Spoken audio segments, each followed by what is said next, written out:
ਤੇ ਇਹਦੀ ਟ੍ਰਾਂਸਲੇਸ਼ਨ ਹੈ ਕਿ FMCS ਦੇ ਜਿਹੜੇ ਰੂਲ ਚੇਂਜ ਕਰ ਰਿਹਾ ਸੀ ਮਤਲਬ ਅਸੀਂ ਤੇ ਕੰਟਰੋਲ ਹੀ ਨਹੀਂ ਕਰ ਸਕਦੇ ਕਿੰਨੇ ਰੂਲ ਚੇਂਜ ਹੋ ਗਏ ਤੇ ਕਿੰਨੇ ਆ ਗਏ ਤੇ ਕਿੰਨੇ ਚਲੇ ਗਏ। ਉਹਦੇ ਤੇ ਥੋੜਾ ਜਿਹਾ ਬੈਨ ਲੱਗ ਗਿਆ। ਲੇਕਿਨ ਜੀ ਕੁਝ ਦੋਸਤ ਉਹ ਆ ਕੇ ਇਹੀ ਰੋਣਾ ਪਿੱਟਣਾ ਰੱਖਿਆ ਉਹਨਾਂ ਨੇ ਕਿ ਜੀ ਬੱਚਤ ਨਹੀਂ ਹੋ ਰਹੀ, ਪੈਸੇ ਨਹੀਂ ਬਣ ਰਹੇ। ਉਹਦੇ ਪਿੱਛੇ ਕੀ ਲੌਜਿਕਸ ਤੁਸੀਂ ਸਮਝ, ਤੁਹਾਡਾ ਐਕਸਪੀਰੀਅੰਸ ਕੀ ਕਹਿੰਦਾ? ਅਸੀਂ ਕਹਿੰਦੇ ਜੀ ਆਪਟੀਮਾਈਜੇਸ਼ਨ ਹੋਣੀ ਚਾਹੀਦੀ ਹੈ, ਹਰ ਚੀਜ਼ ਦਾ ਪਤਾ ਹੋਣਾ ਚਾਹੀਦਾ ਕਿੰਨੇ ਖਰਚੇ ਨੇ, ਮਤਲਬ ਬਿਜ਼ਨਸ ਨੂੰ ਐਜ਼ ਅ ਬਿਜ਼ਨਸ ਚਲਾਓ। ਸਾਡੇ ਕੋਲ ਅਲੀ ਭਾਈ ਇੱਕ ਟਰੱਕ ਹੈਗਾ 5,55,000 ਚੱਲਾ, 505 ਹਾਰਸ ਪਾਵਰ, ਉਹਦੇ ਤੇ ਆਵਰ ਮੈਂ ਦੱਸਾਂਗਾ ਤੁਸੀਂ ਹੈਰਾਨ ਹੋ ਜਾਣਾ, ਟੋਟਲ 11,300 ਆਵਰ ਨੇ। ਅੱਛਾ 5.5 ਲੱਖ ਚੱਲਿਆ।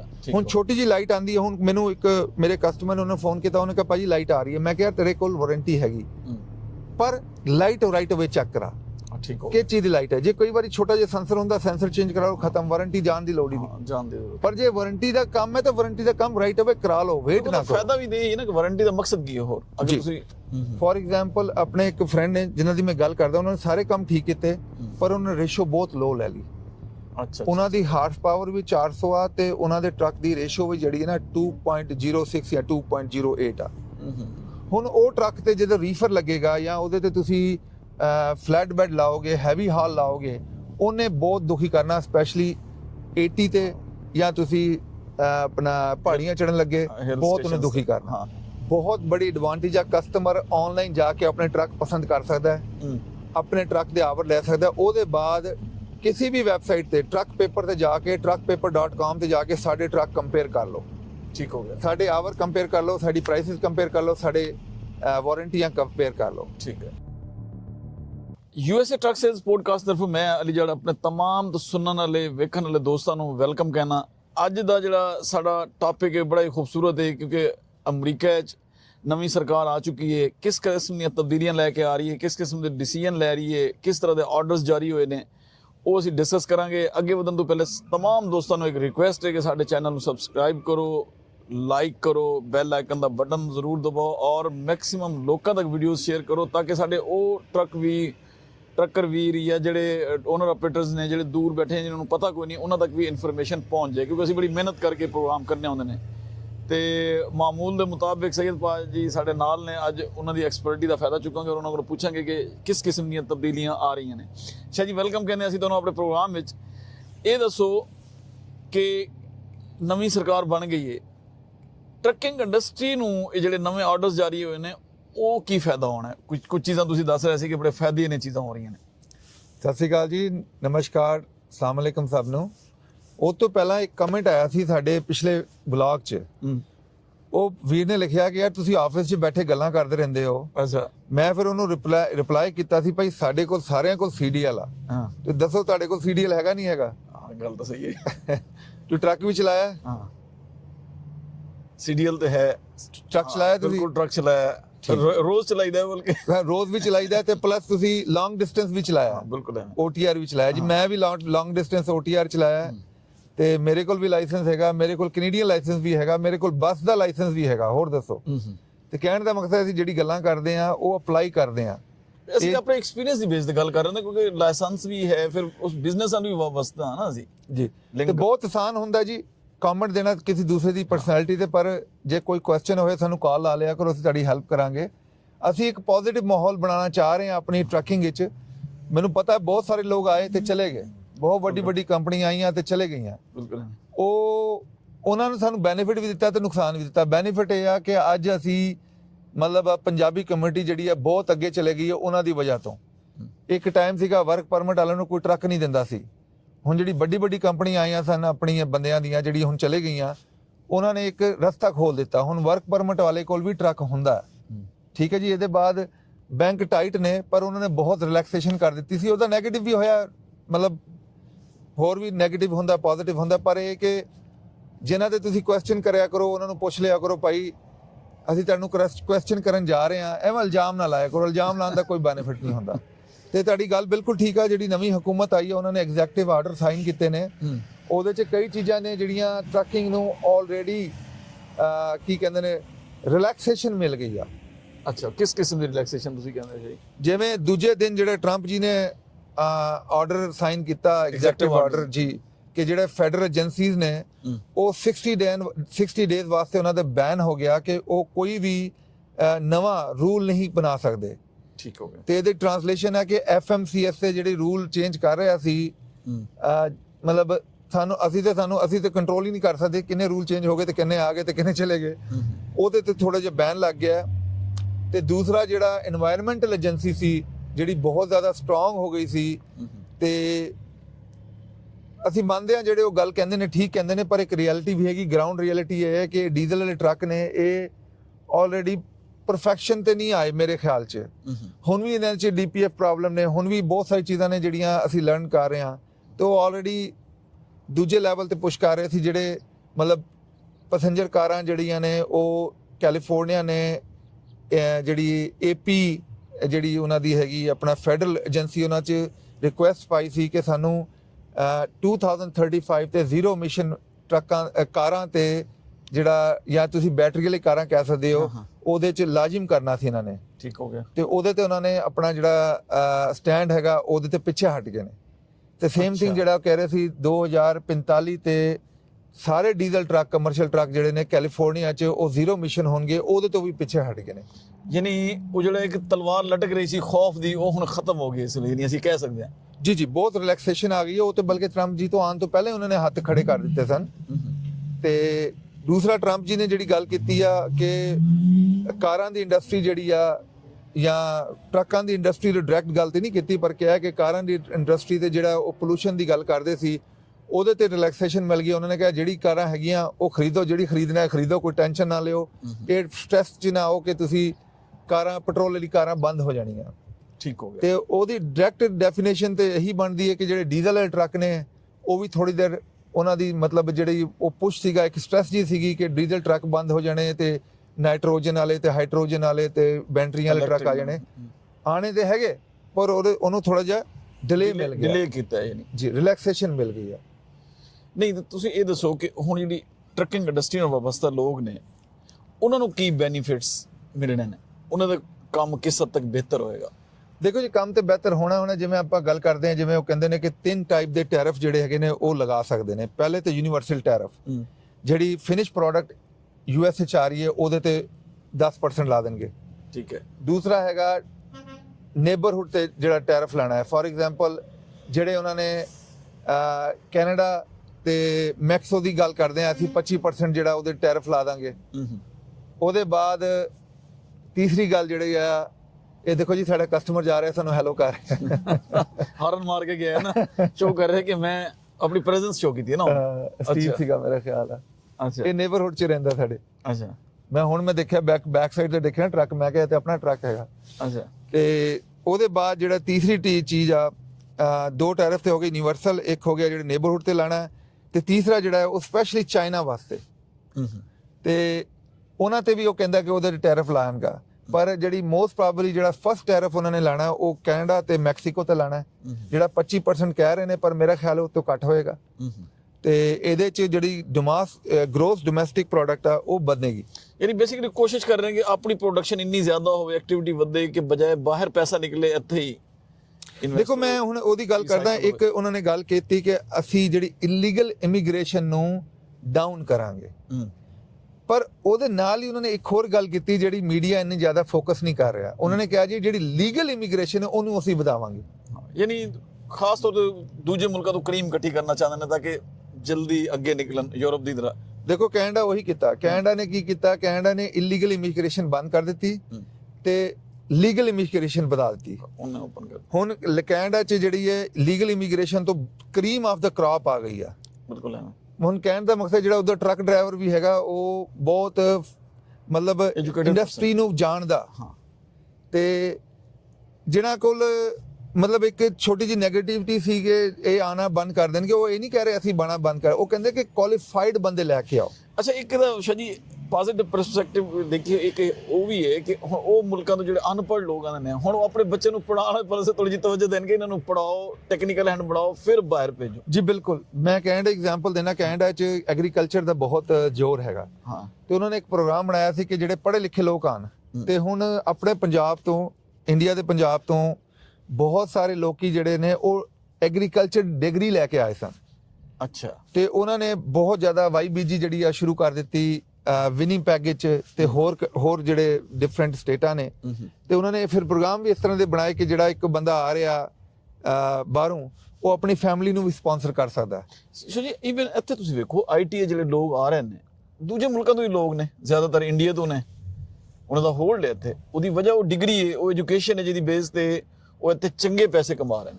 ਅਲੀ ਭਾਈ ਮੈਂ ਤੁਹਾਨੂੰ ਬੇਕਰਫੀਲਡ ਦੀ ਗੱਲ ਕਰਦਾ। ਮੇਰੀ ਇੱਕ ਮੇਰੇ ਫਰੈਂਡ ਨੇ ਉਹਨਾਂ ਨਾਲ ਗੱਲ ਹੋਈ, ਮੈਂ ਤੇ ਹੁਣ ਨਵਾਂ ਬੇਕਰਫੀਲਡ ਤੇ 3 ਸਾਲ ਹੋਏ। ਮੈਂ ਕਿਹਾ ਜੀ ਤੁਸੀਂ ਇੰਨੀ ਵੱਡੀ ਤੁਹਾਡੀ ਫੈਮਿਲੀ ਆਲਮੋਸਟ 100+ ਉਹਨਾਂ ਦੀ ਫੈਮਿਲੀ ਮੈਂਬਰ ਨੇ। ਅੱਛਾ। ਤੇ ਮੈਂ ਕਿਹਾ ਤੁਸੀਂ ਕਿੱਦਾਂ ਆਏ? ਉਹਨਾਂ ਨੇ ਕਿਹਾ ਜੀ ਮੇਰੇ ਗ੍ਰੈਂਡ ਅੰਕਲ ਮਤਲਬ ਇੱਧਰ ਆਏ ਸਨ, ਉਹਨਾਂ ਨੇ ਇੱਧਰ ਐਗਰੀਕਲਚਰ 'ਚ ਕੰਮ ਸ਼ੁਰੂ ਕੀਤਾ ਤੇ ਉਸ ਟਾਈਮ 'ਚ ਕੋਈ ਪ੍ਰੋਗਰਾਮ ਹੁੰਦਾ ਹੋਣਾ ਜਿਹੜਾ ਮੈਨੂੰ ਹੁਣ ਇਨਫੋਰਮੇਸ਼ਨ ਨਹੀਂ ਹੈਗੀ ਤੇ ਉਹਨਾਂ ਨੇ ਜਿਹੜੇ ਐਗਰੀਕਲਚਰ ਦੇ ਵੀਜ਼ੇ 'ਚ ਪੂਰੀ ਫੈਮਲੀਆਂ ਬੁਲਾਈਆਂ।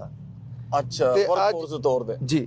ਤੇ ਅੱਜ ਉਹ ਕਹਿੰਦੇ ਨੇ ਉਹਨਾਂ ਦੇ ਫਾਰਮਿੰਗ ਦੇ ਸਿਸਟਮ ਦੀ ਰੀਜ਼ਨ ਤੋਂ ਬੇਕਰਫੀਲਡ ਤੇ ਉਹਦੇ ਆਲੇ ਦੁਆਲੇ ਉਹਨਾਂ ਦੀ ਜਿਹੜੀ ਆ ਮੋਰ ਦੈਨ 20 ਫੈਮਲੀਆਂ ਹੈਗੀਆਂ। ਅੱਛਾ। ਜਿਹੜੀ ਇਸ ਸਿਸਟਮ ਤੋਂ ਆਈਆਂ ਨੇ।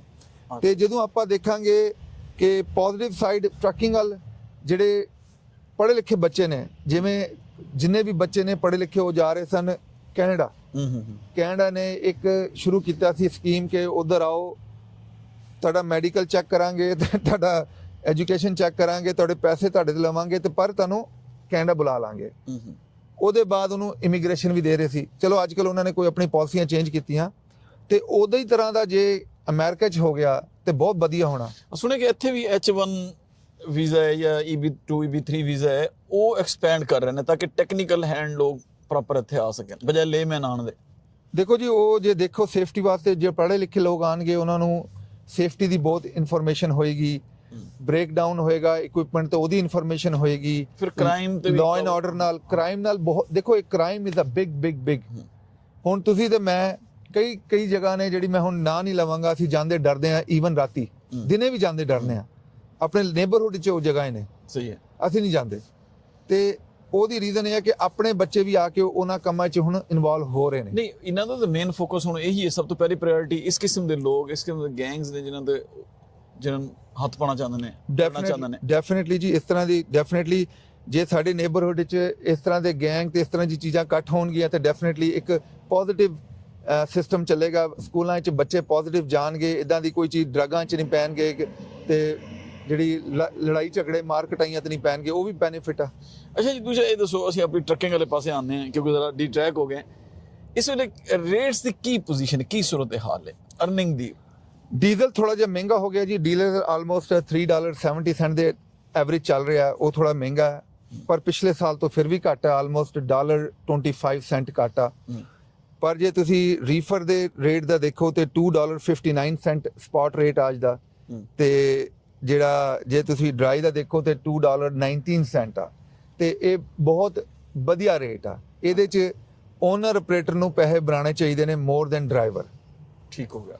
ਲੇਕਿਨ ਜੀ ਕੁਝ ਦੋਸਤ ਤੁਸੀਂ ਵੀ ਜਾਣਦੇ ਹੋ, ਮੈਂ ਵੀ ਉਹਨਾਂ ਨੂੰ ਜਾਣਦਾ, ਉਹ ਆ ਕੇ ਇਹੀ ਰੋਣਾ ਪਿੱਟਣਾ ਰੱਖਿਆ ਉਹਨਾਂ ਨੇ ਕਿ ਜੀ ਬਚਤ ਨਹੀਂ ਹੋ ਰਹੀ, ਪੈਸੇ ਨਹੀਂ ਬਣ ਰਹੇ। ਉਹਦੇ ਪਿੱਛੇ ਕੀ ਲੌਜਿਕਸ ਤੁਸੀਂ ਸਮਝਦੇ, ਤੁਹਾਡਾ ਐਕਸਪੀਰੀਅੰਸ ਕੀ ਕਹਿੰਦਾ?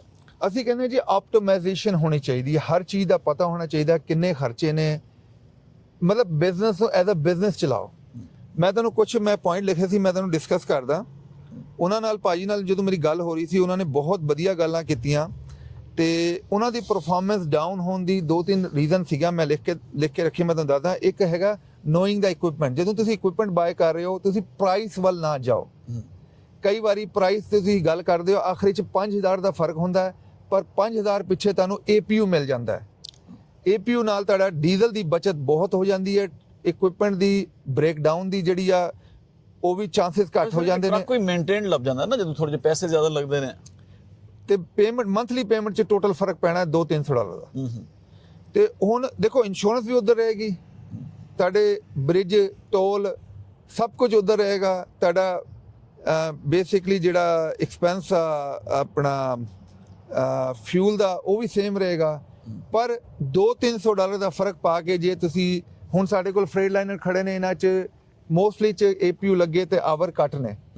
ਤੇ ਜੇ ਤੁਸੀਂ ਮਤਲਬ ਡਿਸਕਾਊਂਟ ਦੀ ਮਾਈਂਡ 'ਚੋਂ ਨਿਕਾਲ ਲਓ, ਤੁਸੀਂ ਡਿਸਕਾਊਂਟ ਨਹੀਂ ਖਰੀਦਣ ਚੱਲੇ, ਤੁਸੀਂ ਬੇਸਿਕਲੀ ਇਕਵਿਪਮੈਂਟ ਖਰੀਦਣ ਚੱਲੇ ਹੋ। ਜਿਹੜਾ ਇਕਵਿਪਮੈਂਟ ਰਾਈਟ ਆ ਉਹ ਲਓ, ਮਹਿੰਗੇ ਦੀ ਗੱਲ ਨਹੀਂ ਕਰ ਰਿਹਾ। ਮੇਨਟੇਨ ਤੁਸੀਂ ਇੱਕ ਟਰੱਕ ਲੈ ਰਹੇ ਹੋ। ਸਾਡੇ ਕੋਲ ਅਲੀ ਭਾਈ ਇੱਕ ਟਰੱਕ ਹੈਗਾ 5,55,000 ਚੱਲਾ, 505 ਹਾਰਸ ਪਾਵਰ, ਉਹਦੇ ਤਾਂ ਆਵਰ ਮੈਂ ਦੱਸਾਂਗਾ ਤੁਸੀਂ ਹੈਰਾਨ ਹੋ ਜਾਣਾ, ਟੋਟਲ 11,300 ਆਵਰ ਨੇ। ਅੱਛਾ 5.5 ਲੱਖ ਚੱਲਿਆ। ਹੁਣ ਮੇਰੇ ਕੋਲ ਇੱਕ ਹੋਰ ਟਰੱਕ ਵੀ ਹੈਗਾ, ਉਹ ਅਸੀਂ ਹੋਲਸੇਲ ਕਰ ਦਿੱਤਾ, ਉਹਦੇ 'ਚ ਟੋਟਲ ਮਾਈਲ ਸੀਗੇ 2 ਲੱਖ, ਆਵਰ ਸੀਗੇ 18,500। ਮੇਰੀ ਬੁੱਕ 'ਚ ਜਿਹੜਾ 2 ਲੱਖ ਵਾਲਾ ਟਰੱਕ ਆ ਉਹ ਹਾਫ ਮਾਈਲ ਚੱਲਾ ਸੀ, ਜੇ ਤੁਸੀਂ ਆਵਰ ਨੂੰ ਕੰਸੀਡਰ ਕਰੋ। ਜਿਹੜਾ 5.5 ਲੱਖ ਚੱਲਾ ਉਹਦੇ ਆਵਰ ਸਿਰਫ 11,300 ਨੇ, ਉਹ ਮੇਰੀ ਬੁੱਕ 'ਚ ਬੇਸਿਕਲੀ 3.5 ਲੱਖ ਚੱਲਾ, ਜੇ ਤੁਸੀਂ ਉਹਨੂੰ ਕੰਪੇਅਰ ਕਰੋ ਬਿਨਾ ਆਵਰ ਵਾਲੇ ਟਰੱਕ ਨਾਲ। ਦੂਸਰੀ ਚੀਜ਼ ਜਿਹੜੀ ਆ ਮੇਨਟੇਨੈਂਸ, ਆਪਾਂ ਮੇਨਟੇਨੈਂਸ ਨੂੰ ਜੇ ਫੋਕਸ ਨਹੀਂ ਕਰਦੇ ਨਾ, ਸਾਨੂੰ ਸ਼ਾਰਟ ਟਰਮ ਤੇ ਲੌਂਗ ਟਰਮ ਸਾਨੂੰ ਬਹੁਤ ਪ੍ਰੋਬਲਮ ਆਣੇ। ਉਹਨੂੰ ਅਸੀਂ ਆਪਣੀ ਫਸਟ ਪ੍ਰਾਇੋਰਟੀ ਰੱਖੀਏ ਮੇਨਟੇਨੈਂਸ ਨੂੰ। ਜੇ ਮੇਨਟੇਨੈਂਸ ਨਹੀਂ ਕਰੋਗੇ it will come back and haunt you. ਹੁਣ ਛੋਟੀ ਜੀ ਲਾਈਟ ਆਂਦੀ ਹੈ, ਹੁਣ ਮੈਨੂੰ ਇੱਕ ਮੇਰੇ ਕਸਟਮਰ ਨੇ ਉਹਨੇ ਫੋਨ ਕੀਤਾ, ਉਹਨੇ ਕਿਹਾ ਭਾਜੀ ਲਾਈਟ ਆ ਰਹੀ ਹੈ। ਮੈਂ ਕਿਹਾ ਤੇਰੇ ਕੋਲ ਵਾਰੰਟੀ ਹੈਗੀ, ਪਰ ਲਾਈਟ ਰਾਈਟ ਅਵੇ ਚੈੱਕ ਕਰਾ ਕਿਸ ਚੀਜ਼ ਦੀ ਲਾਈਟ ਹੈ। ਜੇ ਕਈ ਵਾਰੀ ਛੋਟਾ ਜਿਹਾ ਸੈਂਸਰ ਹੁੰਦਾ, ਸੈਂਸਰ ਚੇਂਜ ਕਰਾਓ, ਖਤਮ, ਵਾਰੰਟੀ ਜਾਣ ਦੀ ਲੋੜ ਹੀ ਨਹੀਂ। ਪਰ ਜੇ ਵਾਰੰਟੀ ਦਾ ਕੰਮ ਹੈ ਤਾਂ ਵਾਰੰਟੀ ਦਾ ਕੰਮ ਰਾਈਟ ਅਵੇ ਕਰਾ ਲਓ, ਵੇਟ ਨਾ ਕਰੋ। ਫਾਇਦਾ ਵੀ ਦੇ ਨਾ, ਵਾਰੰਟੀ ਦਾ ਮਕਸਦ ਕੀ ਹੈ ਹੋਰ ਅਗਰ ਤੁਸੀਂ। ਦੂਸਰੀ ਚੀਜ਼ ਜਿਹੜੀ ਹੈ ਨਾ ਅਲੀ ਭਾਈ, ਮੋਸਟਲੀ ਆਪਣੇ ਕਸਟਮਰ ਇੱਕ ਚੀਜ਼ ਨੂੰ ਇਗਨੋਰ ਕਰ ਲੈਂਦੇ ਨੇ, ਉਹ ਹੈਗੀ ਰੇਸ਼ੋ। ਜੇ ਰੇਸ਼ੋ ਨਹੀਂ ਹੈਗੀ ਨਾ ਇਕਵਿਪਮੈਂਟ ਸਹੀ, ਉਹ ਤੁਹਾਨੂੰ ਬਹੁਤ ਕਾਸਟ ਕਰਦੀ ਆ। ਫੋਰ ਐਗਜ਼ਾਮਪਲ ਆਪਣੇ ਇੱਕ ਫਰੈਂਡ ਨੇ ਜਿਨ੍ਹਾਂ ਦੀ ਮੈਂ ਗੱਲ ਕਰਦਾ, ਉਹਨਾਂ ਨੇ ਸਾਰੇ ਕੰਮ ਠੀਕ ਕੀਤੇ, ਪਰ ਉਹਨਾਂ ਨੇ ਰੇਸ਼ੋ ਬਹੁਤ ਲੋ ਲੈ ਲਈ। ਉਹਨਾਂ ਦੀ ਹਾਰਸ ਪਾਵਰ ਵੀ 400 ਆ ਤੇ ਉਹਨਾਂ ਦੇ ਟਰੱਕ ਦੀ ਰੇਸ਼ੋ ਵੀ ਜਿਹੜੀ ਹੈ ਨਾ 2.06 ਜਾਂ 2.08 ਆ। ਹੁਣ ਉਹ ਟਰੱਕ ਤੇ ਜਦੋਂ ਰੀਫਰ ਲੱਗੇਗਾ ਜਾਂ ਉਹਦੇ ਤੇ ਤੁਸੀਂ ਫਲੈਟ ਬੈਡ ਲਾਓਗੇ, ਹੈਵੀ ਹਾਲ ਲਾਓਗੇ, ਉਹਨੇ ਬਹੁਤ ਦੁਖੀ ਕਰਨਾ, ਸਪੈਸ਼ਲੀ 80 ਤੇ ਜਾਂ ਤੁਸੀਂ ਆਪਣਾ ਪਹਾੜੀਆਂ ਚੜਨ ਲੱਗੇ, ਬਹੁਤ ਉਹਨੇ ਦੁਖੀ ਕਰਨਾ। ਤੇ ਉਹਦੇ ਨਾਲ ਡੀਜ਼ਲ ਕੰਜ਼ੰਪਸ਼ਨ ਵੀ ਬਹੁਤ ਵੱਧ ਜਾਣੀ। ਤੇ ਜੇ ਤੁਸੀਂ ਰੀਫਰ ਦਾ ਕੰਮ ਕਰਨਾ ਹੈ ਤੇ 2.4 2.5 ਦੇ, ਜੇ ਤੁਸੀਂ ਹੈਵੀ ਹਾਲ ਕਰਨਾ ਹੈ ਤੇ ਫਿਰ 3 ਦੇ ਉੱਤੇ ਰੱਖੋ। ਜੇ ਤੁਸੀਂ ਬਹੁਤ ਲਾਈਟ ਲੋਡ ਕਰਨਾ ਹੈ, ਜਿਹੜੇ ਹੁਣ ਮੈਂ ਫਲੀਟਾਂ ਦਾ ਨਾਂ ਨਹੀਂ ਲਾਂਗਾ, ਉਹਨਾਂ ਦੇ ਬਹੁਤ ਲਾਈਟ ਲੋਡ ਹੁੰਦੇ ਨੇ, ਉਹ ਫਲੀਟਾਂ ਵੱਲ ਤੇ ਟਰੱਕ ਠੀਕ ਨੇ, ਪਰ ਉਹ ਰਿਐਲਿਟੀ 'ਚ ਓਨਰ ਆਪਰੇਟਰ ਵਾਸਤੇ ਜਿਹਨੇ ਸਪੌਟ ਤੋਂ ਚੱਕਣਾ ਉਹਦੇ ਵਾਸਤੇ ਉਹ ਟਰੱਕ ਠੀਕ ਨਹੀਂ ਹੈਗੇ। ਦੂਸਰੀ ਚੀਜ਼ ਆਪਾਂ ਹਾਰਸ ਪਾਵਰ ਜਿਵੇਂ ਐਕਸਪਲੇਨ ਕੀਤੀ। ਦੂਸਰੀ ਚੀਜ਼ ਜਿਹੜੀ ਆਪਣਾ ਨੈਕਸਟ, ਦੂਸਰੀ ਤੇ ਨਹੀਂ ਹੋ ਗਈ, ਆਪਣੀ ਚੌਥੀ ਹੋ ਗਈ, ਐਕਸਪੈਂਸ ਟਰੈਕਿੰਗ ਜ਼ਰੂਰ ਹੋਣਾ ਚਾਹੀਦਾ। ਤੁਹਾਨੂੰ ਪਤਾ ਹੋਣਾ ਚਾਹੀਦਾ ਤੁਹਾਡਾ ਐਕਸਪੈਂਸ ਕਿੱਧਰ ਲੱਗ ਰਿਹਾ। ਜੇ ਬ੍ਰੇਕਡਾਊਨ ਵੀ ਹੋ ਰਿਹਾ ਉਹਨੂੰ ਵੀ ਟਰੈਕ ਕਰੋ, ਇਹ ਨਹੀਂ ਕਿ ਬਸ ਮਿਹਨਤ ਕਰਦੇ ਜਾਓ। ਇੱਕ ਬਿਜ਼ਨਸ ਨੂੰ ਬਿਜ਼ਨਸ ਬਣਾ ਕੇ ਚੱਲੋ ਨਾ। ਹਾਂ। ਤੇ ਲਾਸਟ ਚੀਜ਼ ਜਿਹੜੀ ਹੈ ਨਾ, ਉਹ ਮੈਂ ਉਹਨਾਂ ਤੋਂ ਸੁਣਿਆ, ਪਰ ਮੈਨੂੰ ਉਹਨਾਂ ਨੂੰ ਐਕਸਪਲੇਨ ਕਰਨ ਦੀ ਮੈਨੂੰ ਜ਼ਰੂਰਤ ਨਹੀਂ ਹੋਈ। ਮੇਰੇ ਫਰੈਂਡ ਨੇ, ਮੇਰੇ ਤੋਂ ਏਜ ਤੋਂ ਵੀ ਚੰਗੇ ਨੇ। ਜਦੋਂ ਤੁਸੀਂ ਕਿਸੇ ਮਾਰਕੀਟ 'ਚ ਜਾ ਰਹੇ ਹੋ ਨਾ, ਜੇ ਤੁਹਾਨੂੰ ਘੱਟ ਤੇ ਮਿਲਦਾ ਲੋਡ ਵਾਪਸੀ ਦਾ, ਲੈ ਲਓ, ਡੈਡ ਨਾ ਕਰੋ। ਹਾਂ, ਤਾਂ ਕਿ ਕੁਝ ਐਕਸਪੈਂਡੀਚਰ ਤਾਂ ਨਿਕਲਣ। ਉਹਨਾਂ ਨੇ ਮੈਨੂੰ ਕਿਹਾ ਜੀ ਮੈਨੂੰ ਜੇ ਲੋਅਰ ਪ੍ਰਾਈਸ ਤੇ ਮਿਲਦਾ ਨਾ ਲੋਡ, ਤੇ ਮੈਂ ਚੱਕਦਾ ਹੀ ਨਹੀਂ। ਅੱਛਾ, ਮੈਂ ਖਾਲੀ ਆ ਜਾਂਦਾ ਵਾਪਸੀ। ਇਹ ਤੇ ਕੋਈ ਅਕਲਮੰਦੀ ਨਹੀਂ। ਮੈਂ ਕਿਹਾ ਤੁਸੀਂ ਕਿਹਦੇ ਨਾਲ ਮਤਲਬ, ਓਕੇ ਡੀਜ਼ਲ ਤਾਂ ਸਾੜ ਰਹੇ ਹੋ, ਟਾਈਮ ਵੀ ਲਾ ਰਹੇ ਹੋ, ਫਿਰ ਤੁਸੀਂ ਖਾਲੀ ਆ ਰਹੇ ਹੋ ਤਾਂ ਤੁੱਕ ਵੀ ਨਹੀਂ ਬਣਦਾ। ਇੰਨਾ ਜ਼ਾਲਿਮ ਨਹੀਂ ਹੋਣਾ ਚਾਹੀਦਾ। ਨਹੀਂ ਦੇਖੋ, ਬਾਅਦ ਨੋ ਪ੍ਰੋਫਿਟ ਨੋ ਲਾਸ ਹੀ ਫਾਇਦੇ 'ਚ ਹੀ ਰਹਿੰਦਾ। ਐਗਜ਼ੈਕਟਲੀ, ਤੁਸੀਂ ਆਪਣਾ ਟੋਟਲ ਦੇਖਣਾ ਯਾਰ। ਮੈਂ ਜੇ ਇਧਰੋਂ ਮੈਨੂੰ ਰੀਫਰ ਦਾ ਲੋਡ ਮਿਲ ਗਿਆ, ਫਰਕ ਕਰੋ $2.80 ਦਾ, ਜੇ ਵਾਪਸੀ ਦਾ ਮੈਨੂੰ ਅੱਧੀ ਪ੍ਰਾਈਸ ਦਾ ਵੀ ਮਿਲਦਾ, ਐਗਜ਼ਾਮਪਲ ਦੇ ਰਿਹਾ, ਕੋਈ ਨਹੀਂ, ਚੰਗੀ ਗੁੱਡ ਮਾਰਕੀਟ ਤੁਸੀਂ ਐਵਰੇਜ ਦੇਖੋ। ਬਿਲਕੁਲ। ਅੱਛਾ, ਇਹ ਦੱਸੋ, ਚਲੋ ਇਹ ਗੱਲਾਂ ਤਾਂ ਹੋ ਰਹੀਆਂ ਨੇ, ਇਸ ਵੇਲੇ ਤੁਹਾਡੇ ਕੋਲ ਕੋਈ ਨਵੀਂ ਇਨਵੈਂਟਰੀ ਬੜੀ ਨਜ਼ਰ ਆ ਰਹੀ ਹੈ। ਕਿਸ ਕਿਸਮ ਦੀ ਇਨਵੈਂਟਰੀ ਹੈ, ਕਿਸ ਰੇਂਜ ਦੇ ਟਰੱਕ ਨੇ, ਕੀ ਮਾਈਲੇਜ ਹੈ, ਕੀ ਆਵਰ? ਅਲੀ ਭਾਈ ਅਸੀਂ ਬਹੁਤ ਲੱਕੀ ਹਾਂ, ਸਾਡੇ ਕੋਲ ਪਹਿਲੀ ਤੇ ਗੱਲ ਅਸੀਂ ਆਨਲਾਈਨ ਸਿਸਟਮ ਚਲਾ ਰਹੇ ਹਾਂ। ਸਾਨੂੰ ਬਹੁਤ ਬੜੀ ਐਡਵਾਂਟੇਜ ਆ, ਕਸਟਮਰ ਆਨਲਾਈਨ ਜਾ ਕੇ ਆਪਣੇ ਟਰੱਕ ਪਸੰਦ ਕਰ ਸਕਦਾ ਹੈ, ਆਪਣੇ ਟਰੱਕ ਦੇ ਆਵਰ ਲੈ ਸਕਦਾ। ਉਹਦੇ ਬਾਅਦ ਕਿਸੇ ਵੀ ਵੈਬਸਾਈਟ ਤੇ ਟਰੱਕ ਪੇਪਰ ਤੇ ਜਾ ਕੇ truckpaper.com ਤੇ ਜਾ ਕੇ ਸਾਡੇ ਟਰੱਕ ਕੰਪੇਅਰ ਕਰ ਲਓ। ਠੀਕ ਹੋ ਗਿਆ। ਸਾਡੇ ਆਵਰ ਕੰਪੇਅਰ ਕਰ ਲਓ, ਸਾਡੀ ਪ੍ਰਾਈਸਿਸ ਕੰਪੇਅਰ ਕਰ ਲਓ, ਸਾਡੇ ਵਾਰੰਟੀਆਂ ਕੰਪੇਅਰ ਕਰ ਲਓ। ਠੀਕ ਹੈ। ਦੂਸਰੀ ਚੀਜ਼, ਹੁਣ ਫਰੇਟ ਲਾਈਨਰ ਸਾਡੇ ਕੋਲ ਸਾਰਾ ਲਾਈਨਅਪ ਅਵੇਲੇਬਲ ਆ।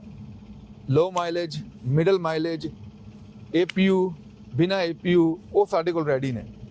ਸਾਡੇ ਕੋਲ ਹੁਣ ਇੰਟਰਨੈਸ਼ਨਲ ਟਰੱਕ ਆਲਮੋਸਟ ਲੈਂਡ ਕਰ ਗਏ ਨੇ, ਸਾਡੇ ਕੋਲ ਪ੍ਰਾਈਸਿਸ ਆ ਗਈਆਂ ਨੇ, ਹੋਪਫੁਲੀ ਅੱਜ ਕੱਲ੍ਹ 'ਚ ਲੈਂਡ ਹੋ ਜਾਣੇ। ਉਹਦੀ ਵੀ ਇੰਟਰਨੈਸ਼ਨਲ ਦੀ ਸਾਲ ਦੀ ਵਾਰੰਟੀ ਨਾਲ ਵੀ ਇਕਵਿਪਮੈਂਟ ਅਵੇਲੇਬਲ ਆ। ਜੀ ਇਹਨਾਂ ਦੀ ਥੋੜੀ ਜਿਹੀ ਰੇਂਜ ਤਾਂ ਵਜ਼ਾਹਤ ਕਰੋ ਫਰੇਟ ਲਾਈਨਰਸ ਦੀ। ਮਾਈਲ ਨੇ ਜੀ ਇਹਦੇ 3.25 ਤੋਂ ਚੱਲ ਕੇ ਆਲ ਦਾ ਵੇ 5.5 ਲੱਖ।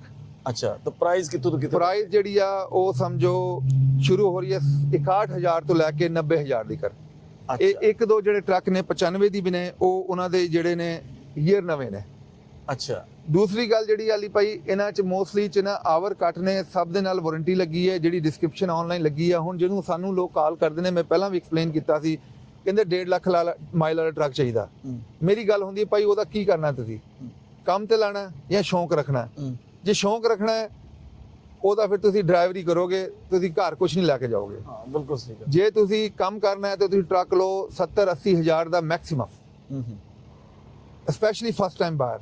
ਅੱਛਾ ਜੀ, ਇਹ ਥੋੜਾ ਜਿਹਾ ਟਰੱਕ ਪੇਪਰ ਦੀ ਗੱਲ ਹੋਈ ਹੈ, ਇਹਦੀ ਥੋੜੀ ਜਿਹੀ ਵਜ਼ਾਹਤ ਕਰੋ। ਕੁਝ ਲੋਕ ਐਸੇ ਨੇ ਸਾਡੇ ਲਈ, ਮੈਨੇ ਨੂੰ ਪਤਾ ਨਹੀਂ ਟਰੱਕ ਪੇਪਰ ਕੀ ਚੀਜ਼ ਹੈ, ਕਿਉਂ ਉਹ ਕੰਪੈਰੀਜ਼ਨ ਕਰੇ, ਉਹਦਾ ਫਾਇਦਾ ਕੀ ਹੋਣਾ? ਦੇਖੋ ਜੀ, ਜੇ ਤੁਸੀਂ ਕਾਰ ਲੈਣੀ ਹੈ ਤੇ ਉਹਦੇ 'ਚ ਬਹੁਤ ਸਾਰੀ ਹੋਰ ਵੈਬਸਾਈਟਾਂ ਨੇ, ਕਾਰ ਗੁਰੂ ਆ ਜਾਂ ਕੋਈ ਹੋਰ ਵੀ ਵੈਬਸਾਈਟਾਂ ਨੇ, ਜਿਹਦੇ ਤੁਸੀਂ ਜਾ ਕੇ ਆਟੋ ਟਰੇਡਰ ਹੈਗਾ, ਜੇ ਤੁਸੀਂ ਜਾ ਕੇ ਕੰਪੇਅਰ ਕਰ ਸਕਦੇ ਹੋ ਕਿ ਪੂਰੇ ਕੈਲੀਫੋਰਨੀਆ 'ਚ ਜੇ ਕੋਈ ਹੋਂਡਾ ਲੈਣੀ ਹੈ, ਟੋਯੋਟਾ ਲੈਣੀ ਹੈ ਜਾਂ ਕੋਈ ਹੋਰ ਲੈਣੀ ਹੈ, ਉਹ ਕਿੰਨੀ ਖੜੀਆਂ ਨੇ ਤੇ ਕਿਹੜੀ ਡੀਲਰ ਕੋਲ ਖੜੀਆਂ ਨੇ, ਕਿੰਨੀ ਪ੍ਰਾਈਸਿਸ ਨੇ। ਠੀਕ ਹੋ ਗਿਆ। ਸੇਮ ਥਿੰਗ ਜੇ ਤੁਸੀਂ truckpaper.com ਤੇ ਜਾਓ, ਹਾਂ, ਉਹਦੇ ਤੁਸੀਂ ਸਲੀਪਰ ਟਰੱਕ ਸਿਲੈਕਟ ਕਰੋ, ਉਹਦੇ ਤੁਸੀਂ 126 ਕੈਸਕੇਡੀਆ ਸਿਲੈਕਟ ਕਰੋ।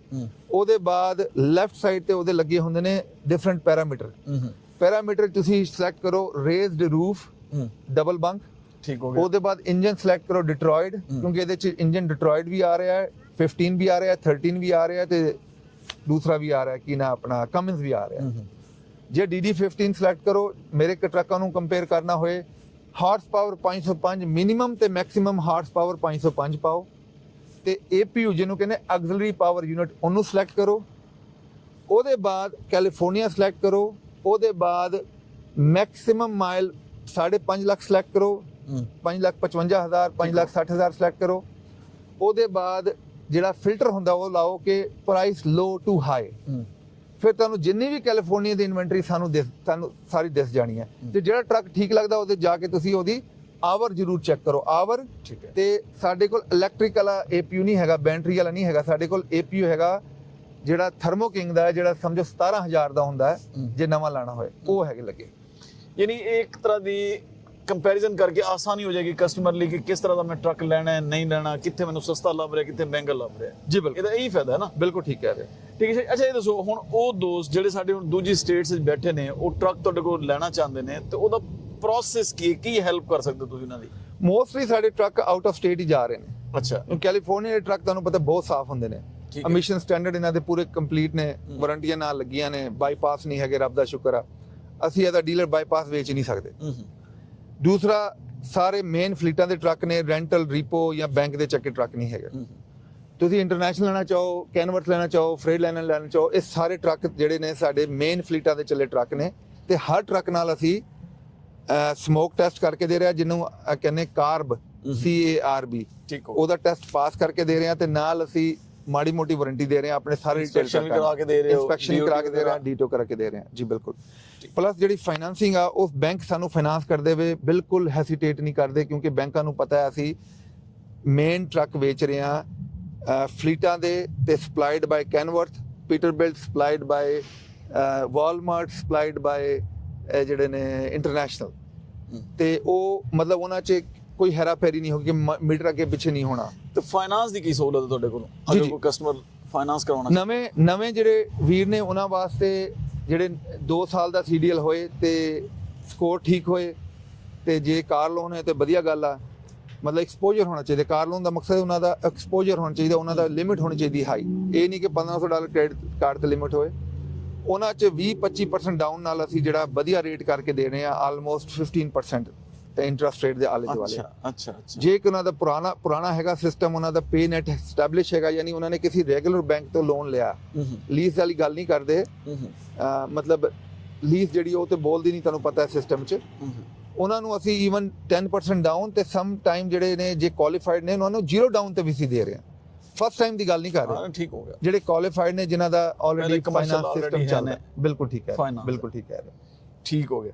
Thank you Shah ji.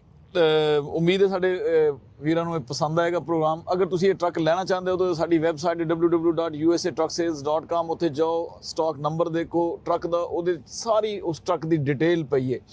ਫਿਰ ਵੀ ਤੁਹਾਨੂੰ ਕਿਸੇ ਕਿਸਮ ਦੀ ਕਨਫਿਊਜ਼ਨ ਹੈ, ਪਰੇਸ਼ਾਨੀ ਹੈ, ਸਾਡਾ ਨੰਬਰ ਹੈ 183369872224। ਉੱਥੇ ਵੀ ਰਾਬਤਾ ਕਰ ਸਕਦੇ ਹੋ। ਉਮੀਦ ਹੈ ਤੁਹਾਨੂੰ ਇਹ ਪ੍ਰੋਗਰਾਮ ਪਸੰਦ ਆਏਗਾ। ਸਾਨੂੰ ਤੁਹਾਡੇ ਫੀਡਬੈਕ ਦਾ ਇੰਤਜ਼ਾਰ ਰਹੇਗਾ। ਹੁਣ ਤੱਕ ਇੰਨਾ ਹੀ। ਆਪਣੀ ਫੈਮਿਲੀ ਦਾ